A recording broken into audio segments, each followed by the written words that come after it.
वक्रतुंड महाकाय सूर्यकोटि समप्रभ निर्विघ्नं कुरु मे देव सर्वकार्येषु सुसर्वदा. नमस्कार.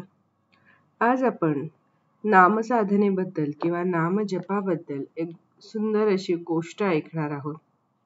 ही गोष्ट अशाबद्दल आहे की नामजप करा किंवा नामजप कसा करावा हे सगळं करत असताना आपल्या मनामध्ये कुठेतरी असं सारखं वाटत असतं की आपण जे नाम घेत आहोत किंवा नामजप करत आहोत त्याचं खरंच भगवंतापर्यंत पोचेल का, त्याचा खरंच फायदा म्हणण्यापेक्षा त्याचा उपयोग काही होईल का, असे असंख्य प्रश्न आपल्या मनामध्ये असतात. म्हणूनच आजची ही गोष्ट. तर एकदा काय होतं, दोन भक्त असतात. एक असतो तो प्रपंची माणूस असतो आणि एक असतो तो संन्याशी माणूस असतो. जो प्रपंची माणूस असतो तो आपले सगळे व्याप सांभाळून आपल्या कुटुंबाच्या जबाबदाऱ्या, आपल्या व्यवहाराच्या जबाबदाऱ्या त्या सगळ्या सांभाळून ही देवाची भक्ती करीत असतो.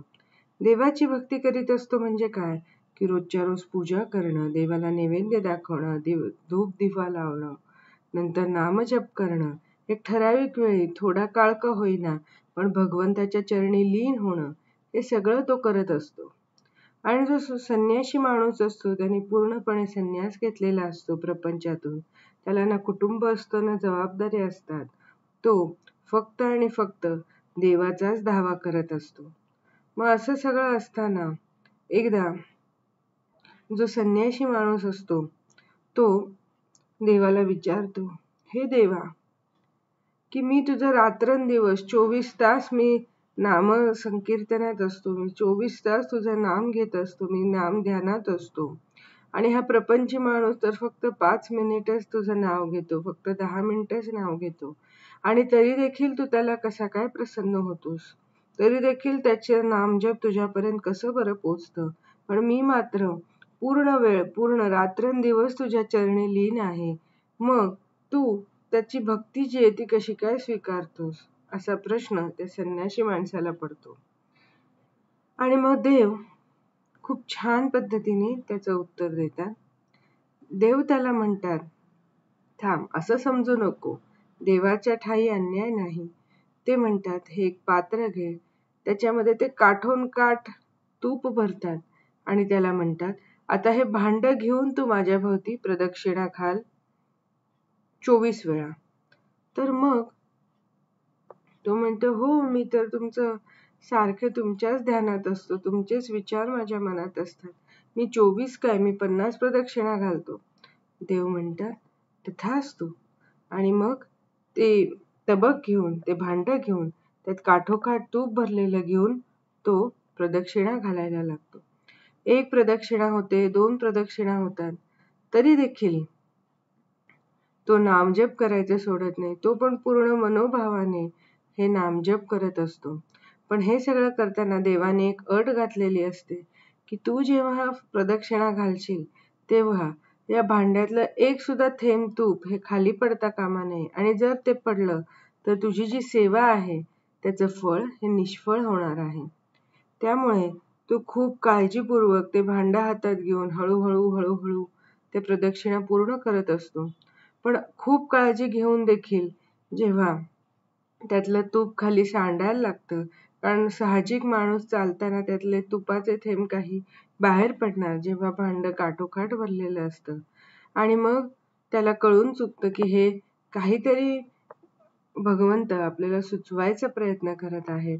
तर जेव्हा ती प्रदक्षिणा पूर्ण होत नाही, जे तूप सांडायला लागतं ते जरी तू करतो, सांगितलेल्या 24 प्रदक्षिणा पूर्ण करतो तशाच अवस्थेत, आणि मग सगळ्या प्रदक्षिणा पूर्ण झाल्यावर देवाकडे येतो आणि म्हणतो, हे बघा, मी मनोभावे तुमच्या प्रदक्षिणा पूर्ण केलेल्या आहेत, पण हे जे भांड आहे त्यातलं तूप काही खाली सांडलेलं आहे, तर याच्या मागचा भाव तुम्ही मला समजवा. हे मला नक्कीच माहित आहे की तुम्ही मला काहीतरी याच्यातून सुचवायचा प्रयत्न करीत आहात. मग भगवंत त्याला म्हणतात, अरे, जेव्हा तुला एक जबाबदारी मी दिली होती ती करताना देखील तुझ्या हातून ती जी जबाबदारी आहे तूप सांभाळणे ही तुझ्याच्याने जमली नाही, ही तुझ्याकडून जमली नाही. आणि तो नामजप घेत होता. मग तो संसारी आदमी जो आहे, जो प्रापंचिक आदमी आहे, त्याच्या मागे नाना व्याप आहेत, त्याच्या मागे नाना जबाबदाऱ्या आहेत. आई वडिलांची जबाबदारी आहे, मुलाबाळांची जबाबदारी आहे, कुटुंबाची सगळ्या जबाबदारी आहे, पैसे कमवायचे आहेत, म्हणजे आपला रोजचं रोजीरोटी कमवायची आहे. हे सगळं असून सुद्धा या सगळ्या व्यापातून पुन्हा त्याच्याकडे दुसरे काही गोष्टी आहेत प्रलोभनांसाठी, करमणुकीसाठी. हे सगळं असताना देखील त्याचं मन हे माझ्याकडे धावतं आहे. त्या सगळ्या जबाबदाऱ्या पार पाडून सुद्धा त्याला माझा विचार करावासा वाटतो आहे. त्यामुळे नानाविध प्रकारच्या जबाबदाऱ्या पार पाडून त्याला भगवंताची ओढ आहे, यातच मला समाधान आहे. त्यामुळे मी कधीच माझ्या भक्तांमध्ये हा संसारी आणि हा संन्याशी असा भेद मी करत नाही. मी फक्त भावासाठी भावाचा भुकेला आहे. जो कोणी माझा धावा करेल, पूर्णपणे मनापासून माझ्याशी एकरूप होईल, माझ्यावर प्रेम करेल, त्याच्यासोबत मी कायमच असेन. बोला जय जय राम कृष्ण हरी, जय जय राम कृष्ण हरी. पुंडलिक वरदे हरी विठ्ठल, श्री ज्ञानदेव तुकाराम, श्री पंढरीनाथ महाराज की जय.